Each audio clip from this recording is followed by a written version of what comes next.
আসসালামু আলাইকুম। বিবিসি আন্তর্জাতিক বিশ্ব সংবাদে আপনাকে স্বাগত। শুরুতে সংবাদ শিরোনাম, পরে বিস্তারিত।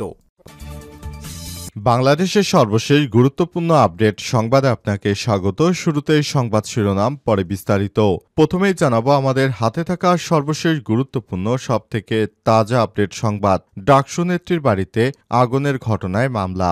ঢাকা বিশ্ববিদ্যালয় ছাত্র সংসদ নির্বাচিত ডাকসুর স্বতন্ত্র সদস্য উম্মা ইসাতুন রাফির বাসায় ককটেল বিস্ফোরণ ও অগ্নিসংযোগের ঘটনা ঘটেছে নিয়ে ভুক্তভোগী পরিবারের মধ্যে আতঙ্ক বিরাজ করছে। এই ঘটনায় তারা ময়মনসিংহ সিটি কর্পোরেশনের ১ নম্বর ওয়ার্ডের ঢোলাদিয়া এলাকায় এই ঘটনা ঘটায় আওয়ামী দুর্বৃত্তরা। এই ঘটনার পর থানায় মামলা দায়ের করেছেন ওই শিবিরের নেত্রী। এরপর জানাবো তত্ত্বাবধায়ক সরকার পুনর্বহাল নিয়ে জামাতের প্রতিক্রিয়া। তত্ত্বাবধায়ক সরকার ব্যবস্থা পুনর্বহালের রায়কে বাংলাদেশের ইতিহাসে গুরুত্বপূর্ণ মাইলফলক আখ্যা দিয়েছে বাংলাদেশ জামাত ইসলাম। তারা জানিয়েছে, আমরা এই তত্ত্বাবধায়ক সরকার ব্যবস্থা প্রথমে আমরাই শুরু করেছিলাম।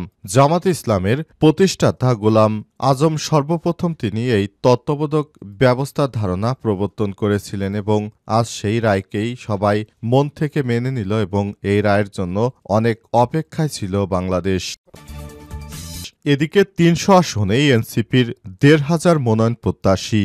আজও কাল মনোনয়ন প্রত্যাশীদের সঙ্গে সাক্ষাৎ। ৩০০ আসনে ৩০০ প্রার্থী মিলবে না, এমন তির্যক মন্তব্য একসময় শুনতে হয়েছে জাতীয় নাগরিক পার্টি এনসিপিকে। কিন্তু মনোনয়ন ফরম বিক্রি শুরুর পর সেই ধারণা বদলে দিয়েছে তরুণ নেতৃত্বের এই নতুন রাজনৈতিক দলটি। ফরম বিক্রি শুরুর পর থেকেই এনসিপির কেন্দ্রীয় কার্যালয় মুখর হয়ে ওঠে সম্ভাব্য প্রার্থীদের পদচারণায়। দলীয় নেতাদের পাশাপাশি শ্রমিক, চিকিৎসক, শিক্ষক, আলেমসহ সব শ্রেণী পেশার মানুষকে মনোনয়ন ফরম নিতে দেখা যায়। দলীয় সূত্র বলছে, ৩০০ আসনে প্রায় ১৫০০ সম্ভাব্য প্রার্থী এরই মধ্যে মনোনয়ন ফরম সংগ্রহ করেছেন। এনসিপির হয়ে নির্বাচনে লড়তে চান তারা।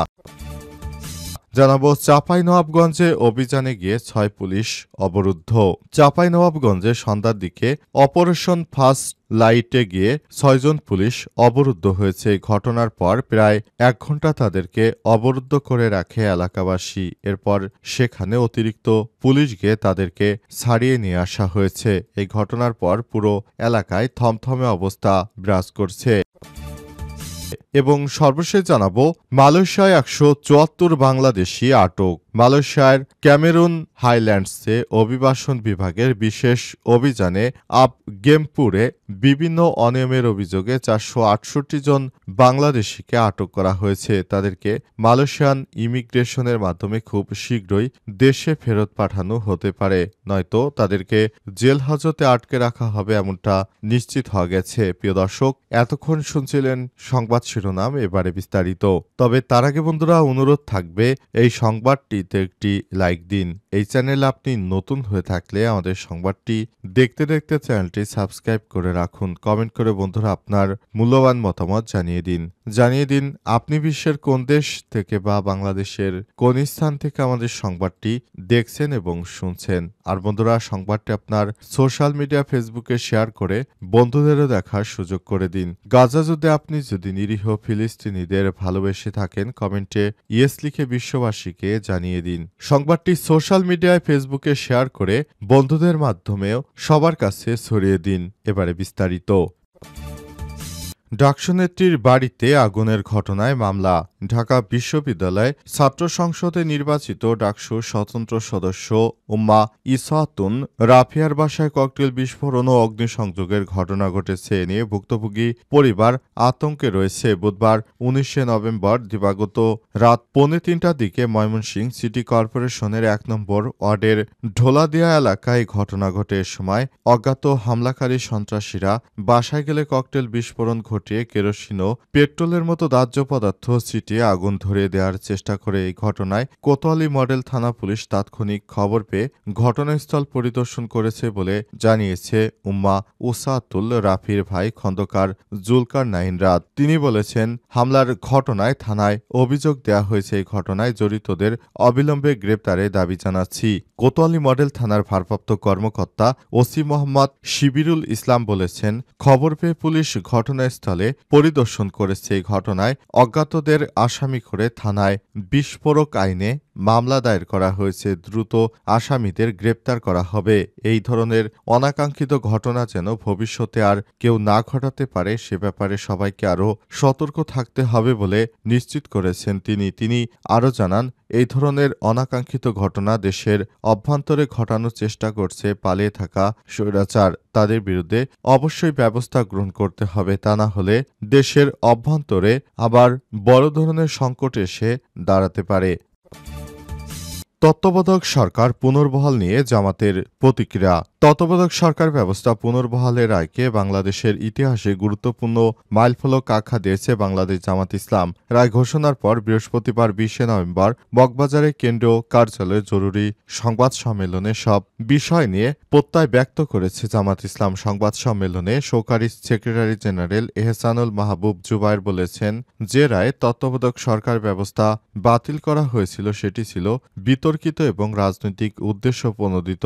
তত্ত্বাবধায়ক সরকার ব্যবস্থা বাতিলের ফলে শেখ হাসিনা স্বৈরাচারী শাসন কায়েম করার সুযোগ পেয়েছিলেন। তিনি আরও বলেন, তত্ত্বাবধায়ক সরকার ব্যবস্থার মূল তত্ত্বই প্রথম প্রবর্তন করেছিলেন জামাতের সাবেক আমির অধ্যাপক গোলাম আজম, আর সেই দূরদর্শী প্রস্তাব আজ বিজয়ী হল। তত্ত্বাবধায়ক বিহীন বিগত নির্বাচনগুলো ইতিহাসে কলঙ্কিত নির্বাচন হিসেবে চিহ্নিত হয়ে থাকবে। আজকের এই রায়ের মাধ্যমে গণতন্ত্র তার ইতিবাচক ধারায় ফিরে আসবে। জুবায়ের আরও জানান, আগামী জাতীয় সংসদ নির্বাচন যাতে সুষ্ঠু, অংশগ্রহণমূলক, নিরপেক্ষ হয় সেজন্য অন্তর্বর্তীকালীন সরকার তার কাছে দায়িত্বশীল ভূমিকা প্রত্যাশা করে জামাত ইসলাম। তিনি সতর্ক করে বলেছেন, যদি বিগত দিনের মতো পাতানো নির্বাচনের পায়তারা করা হয় তাহলে জনগণকে সঙ্গে নিয়ে জামাত ইসলাম তা প্রতিহত করবে। এই ধরনের কোনো অনাকাঙ্ক্ষিত ঘটনা ঘটানোর চেষ্টা করা হলে সেটি জামাত ইসলামের নেতৃত্ববৃন্দরা প্রত্যক্ষ ও পরোক্ষভাবে সেটি মোকাবেলা করার জন্য তারা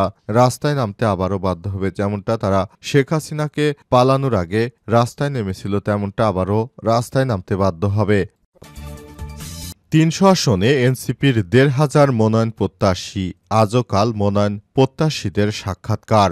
বাংলাদেশে প্রায় ৩০০ আসনেই মনোনয়ন দিতে চলেছে জাতীয় নাগরিক পার্টি এনসিপির নেতৃত্ববৃন্দরা। তারা ইতিমধ্যে এসব বিষয় নিয়ে কথা বলেছে। তারা নিশ্চিত করেছে, আমরা ৩০০ আসনেই আমরা প্রার্থী দিতে চাই, কারণ তারা মনে করে গণ অভ্যুত্থানের সময় তাদেরকে অনেক রাজনৈতিক ব্যক্তিত্বই সহযোগিতা করেছে। যারাই তাদেরকে সহযোগিতা করেছে তাদের সবাইকে নিয়ে আগামীতে একটি সুষ্ঠু সুন্দর নির্বাচন করার জন্য তারা ঐক্যবদ্ধভাবে কাজ করছে। ইতিমধ্যেই তারা বিভিন্ন বিষয় নিয়ে কথা বলছে। এনসিপি মনোনয়ন ছাড়ার পর তা কেনার জন্য হিড়িক পড়ে যায়। অবস্থায় তাদের টার্গেট ছিল প্রায় ৩,০০০ জনের কাছে তারা মনোনয়ন বিক্রি করবে। তবে মনোনয়ন বিক্রি করার দৌড়ে তারা ১৫০০ মনোনয়নপত্র বিক্রি করতে পেরেছে। এখন সেই ১৫০০ মনোনয়ন থেকে মাত্র ৩০০ আসনে ৩০০ জনকেই তারা মনোনীত করবে। এই প্রত্যাশা ব্যক্ত করেছেন জাতীয় নাগরিক পার্টি এনসিপির নাসির উদ্দিন পাটোয়ারি। তিনি বলেছেন, আমরা ৩০০ আসনেই প্রার্থী দেব, সে অনুযায়ী আমরা কাজ শুরু করেছি। আশা করছি এবার সবাইকে নিয়ে একটি সুষ্ঠু সুন্দর নির্বাচন করতে পারব, সেই প্রত্যাশা ব্যক্ত করেছেন নাসির উদ্দিন পাটোয়ারি। এছাড়াও তিনি আরও জানিয়েছেন, দেশে বিএনপি থেকে যারাই বহিষ্কৃত হবেন কিংবা বিএনপিতে যাদের কোনো মূল্যায়ন করা হবে না, আমরা তাদেরকে মনোনয়ন দেব। এছাড়াও বিভিন্ন অংশীজন যারা রয়েছেন তারা সবাই কিন্তু এনসিপির মনোনয়ন ফরম কিনছেন এবং তারা প্রতিনিয়ত এনসিপির হয়ে লড়াই করার জন্য মাঠে নামছেন। শুরুর দিকে এনসিপি মনে করেছিল সবাই তারা হয়তো ২-৪ আসনে প্রার্থী দিতে পারবে, কিন্তু কালের আবর্তমানে এখন এনসিপি ৩০০ আসনে প্রার্থী দেওয়ার সিদ্ধান্ত নিয়েছে। তারা যদি আগামীতে বেশ কয়েকটি আসন পায় তাহলে তারা আরও শক্তভাবে মাঠে দাঁড়াতে পারবে, যেটা এনসিপির জন্য আরও ভালো কিছু অপেক্ষা করছে। সেই প্রত্যাশা ব্যক্ত করে তারা এই কর্মসূচি শুরু করেছে। তারা মনে করে এবারের নির্বাচনটা ইতিহাসে সবথেকে ভালো নির্বাচন হলে তারাই পার্লামেন্টে গিয়ে সরকার গঠন করতে পারবে। চাঁপাইনবাবগঞ্জে অভিযানে গিয়ে ৬ পুলিশ অবরুদ্ধ।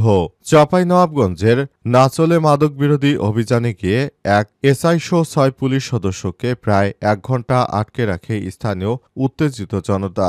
রাতে নাচল উপজেলার হাকরাইল গ্রামে এই ঘটনা ঘটে। পরে অতিরিক্ত পুলিশ থানার ওসি, ইউনিয়ন পরিষদ চেয়ারম্যান ও সদস্যদের উপস্থিতিতে অবরুদ্ধ পুলিশ সদস্যদের উদ্ধার করা হয়। স্থানীয় বাসিন্দা আলী হাসানের বরাত দিয়ে জানা যায়, নাচল থানার এসআই আতাউর রহমানের নেতৃত্বে একটি পুলিশ দল সন্ধ্যায় হাকরাইল গ্রামে অভিযান চালায়। এতে ক্ষুদ্র নিগোষ্ঠীর একটি বাড়ি থেকে চোলাই মদ উদ্ধার হলেও কাউকে আটক করা সম্ভব হয়নি। পরে মুজিবুর রহমান নামের এক ব্যক্তিকে আটক করে তাকে চড় থাপ্পড় মারেন এসআই।